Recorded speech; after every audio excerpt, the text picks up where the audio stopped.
Hey, what is up there guys, this is Cobb, and as somebody who played World of Warcraft for like 10 or 11 years or something ludicrous like that, coming into Final Fantasy XIV for the first time and dabbling around in this game for about 3.5 weeks now, man, the culture shock has been incredible. It's been real. So yeah, in this video I want to talk about what I think are the key differences between the two games and why some people can play World of Warcraft and feel like they just don't gel with the game at all, they can't connect with the game at all, and they just don't get it. They don't get how people can sink so many hours into this game. And then likewise, on the flip side, some WoW players even come to Final Fantasy XIV, come to try out the game, and are bored to tears and can't even make it to level 12 before they, Alt F4 out of the game and return to WoW. And I'm going to do my best to kind of center this conversation mostly around the leveling experience, primarily because that's basically all I've experienced up until this point in FF14. So, World of Warcraft's leveling experience. Let's get into that real quick. So, my favorite time ever to be playing WoW, dude, is when a new expansion launches, okay? And I was thinking about this a little bit because I know not everybody treats the game this way, so this is very much my experience. But whenever a new WoW expansion was launching, I'd do a few things. First of all, I'd deliberately fuck up my sleeping schedule, right? So that I would be naturally awake all night. I'd wake up at like 8 PM or something, Because when you're a European player and the expansion launches and it's launching at like 2 in the morning or something, or like midnight, you gotta be ready for that. You gotta be prepared to play it right away, you know what I'm saying? Then I go to the store, I buy a shitload of food, I'd make like flasks of soup and shit, so I just wouldn't have to leave my computer unless I needed to urinate. And I would just level, dude. I'd just play for like 50 hours, however long it took to hit max level in one sitting, every single time when your expansion launched, man. And I was kind of thinking about that, man, why was that so appealing to me? Why did I always want to do that? And I think it really comes down to the fact that World of Warcraft is a very, very gameplay focused game. It's a very, very competitive game. Even if you're PvEing, oftentimes I think that you get the sense that, or at least I do, maybe I'm just a very competitive person, but to me it felt like a very competitive game. You're always competing with other players and you're trying to get your character as strong and as powerful as possible, and reaching endgame before everybody else give you a major leg up in the early weeks of the expansion, and you can kind of snowball from there and stay comfortably ahead, which for me making videos, it's very, very important that I got that big head start, start making content before everybody else. So all these things kind of tied together, so where I would just fucking no-life the game when it came to leveling. And that would mean I just level as quick as I could, dude, as fast as I could. Efficiency was the only thing that mattered. Didn't read a single quest ever. Didn't really give a shit to look around the zones. Everything was just nameplates, damage numbers, and taking the most efficient path humanly possible through everything to reach endgame. And these things tie into kind of expansion features as well, right?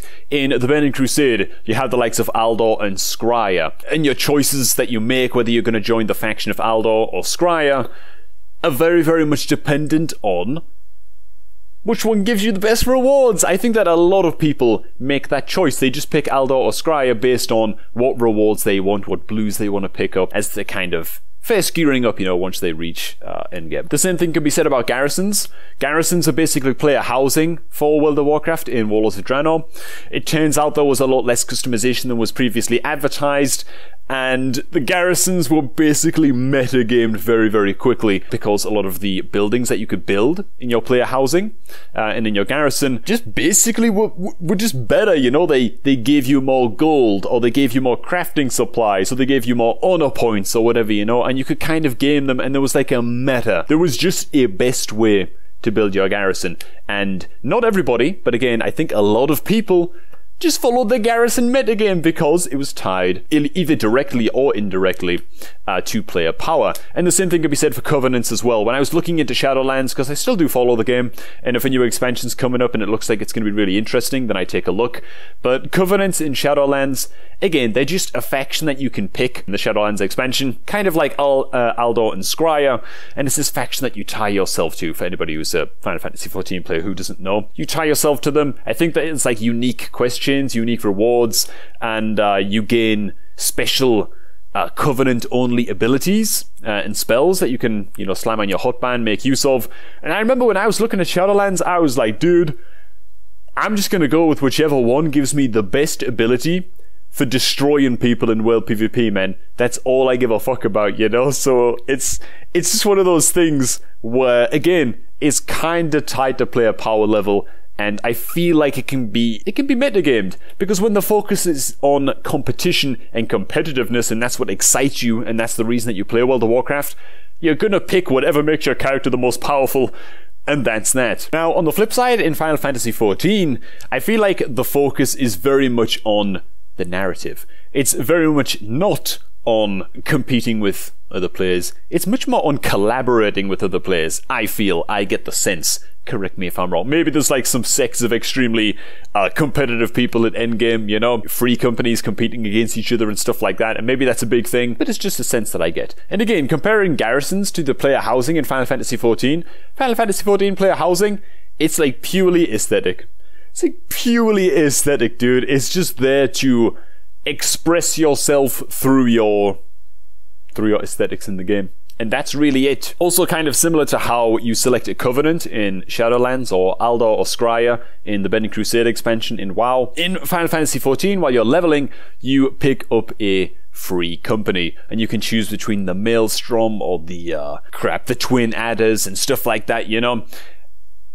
And unless I'm sorely mistaken, these things are, again, just purely aesthetic. You can unlock the gear and the items associated with each of these grand companies, as they're called. But I'm pretty positive that stat-wise, all of the items are basically the same across all grand companies. So again, speaking from personal experience, I literally just picked my grand company based on which characters and which nation and which race I felt most connected with. So I went with Gridania and I went with the Twin Adders because that's where I did my original leveling and I was more connected to the story there. So it just felt like it made more sense for me to pick up the Twin Adders. And that's really it, you know? That's all that informed my decision. And I think that these things really do highlight the key difference between WoW and Final Fantasy XIV, you know? One is focused a lot on the narrative and on the story and on just exploring the world and taking your time, and one is focused on competition,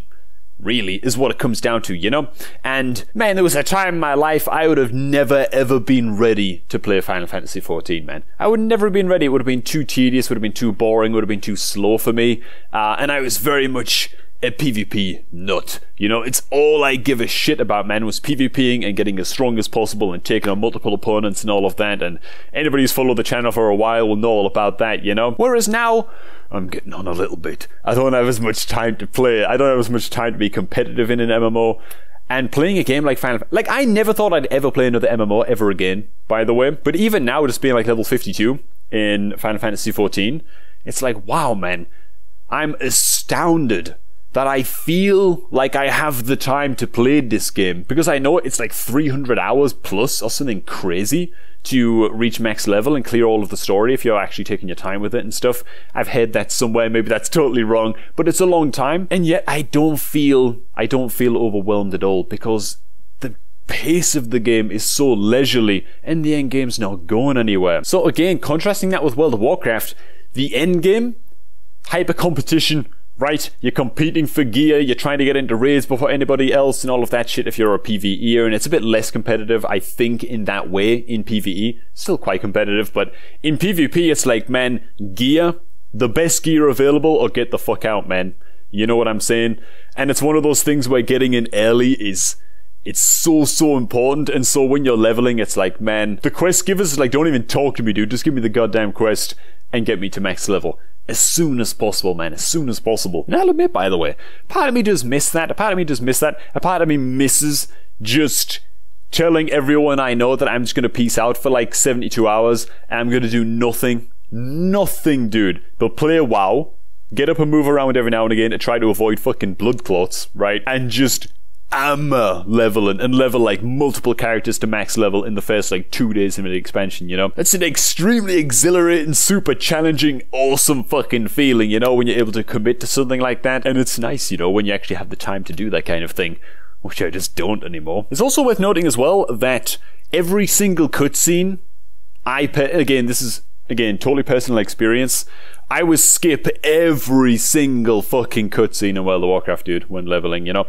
I might eventually watch them on an alt, or I'd watch them at a much later date on YouTube, or because of the way that the PTR works and all of that in World of Warcraft, you basically know all of the storylines and how things are going to progress and whatever, like weeks before a patch officially launches anyway. So it's like, man, you've already seen these cutscenes on YouTube, they've been leaked or whatever, and you just fucking blaze through them, you know, and it's irrelevant. You're losing something with that, but at the same time, you know, you just want to be competitive, and that's all that matters.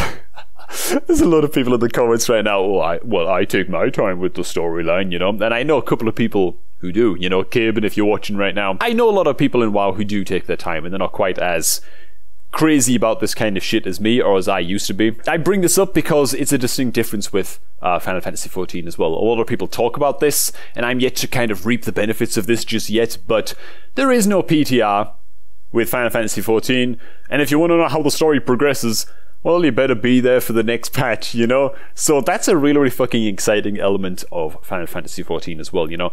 All of the players are as blind as each other, and everybody wants to see the next cutscene. You know, you're in absolutely no rush to skip through these, men.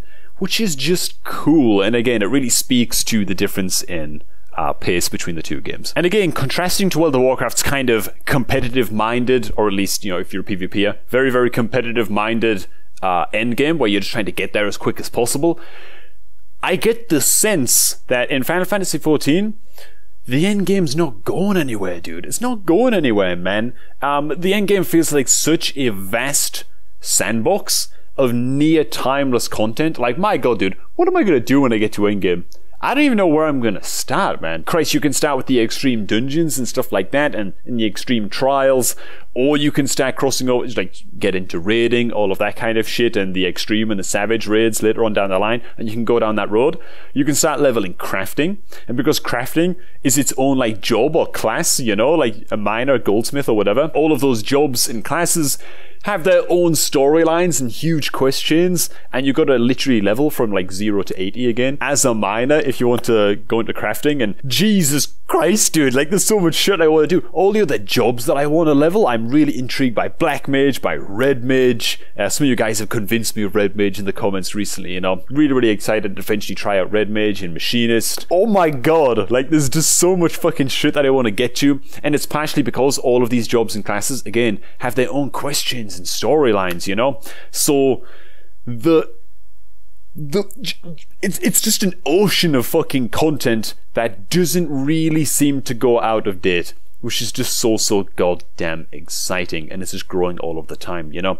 And while it would be really, really cool, I want to make sure that I'm level 80, obviously, and I've explored a good amount of endgame, or at least a reasonable amount of endgame, before the next expansion launches, because I want to be there and fully caught up for the story for when the story eventually progresses, because that's going to be really, really exciting. There's just not this overwhelming rush to get there. I don't feel like I'm competing against anybody else. And again, just bringing this back to the leveling, there's just no rush, man. There's no reason to rush. And it took me a long time to get this through my skull after like 10, 11 years of WoW, of being, you know, gotta be competitive, gotta be fast, gotta be efficient, gotta play the meta, gotta do this, gotta do that, skip every cutscene, you know. Which, by the way, again, I'm not like bashing it, because there is something really, really fun about that when you do have the time to commit to be competitive. But yeah, it's a stark difference to the leisurely, casual, laid back kind of MMO retirement home pace of Final Fantasy XIV, which I'm enjoying a lot right now. So I guess what I'm really saying is, the main difference between the leveling in World of Warcraft and the leveling in Final Fantasy XIV is actually the endgame. Because I think that the tone of the endgame and the sense that you get about the endgame and how competitive the endgame is and stuff directly trickles down to how leveling is viewed. In World of Warcraft, leveling is a race to the real game. In my head, again, personal experience. Final Fantasy XIV, there is no leveling. It's just the game. It's just the game, you know? which is just crazy. That just feels wrong for me to even say. Like, how can that be true? You know, after playing WoW for so long, it's such a culture shock. But I think that's the way it is. I think that's the way it is. But what do you guys think? Please do let me know down below in the comments. I think that this video is a good one for discussion. I think a lot of people are going to have a lot of different ideas about this, and fuck, maybe you're a World of Warcraft player who does exactly what most Final Fantasy players do, and you really just take your time with the game. You don't give a shit about anybody else is doing. Even if you're a PvPer, you're just content to chill, you know, and just enjoy the game at your own pace. And maybe that's something that you can do and enjoy in World of Warcraft. Or maybe you're a Final Fantasy player who has got that WoW mentality of must be efficient, must get to end game as soon as possible, must be competitive, you know, must get into savage raiding and all of this shit, you know, and maybe that's your thing as well. I think there'll be some of you guys out there, and it'll be interesting to hear your guys' thoughts. But alright, I'm going to leave it here. I'm going to throw it over to y'all. Cheers for watching, everybody. Hope you all did enjoy this happy, chatty little video. Thanks for stopping by, and I shall catch all of you guys just a tad bit later.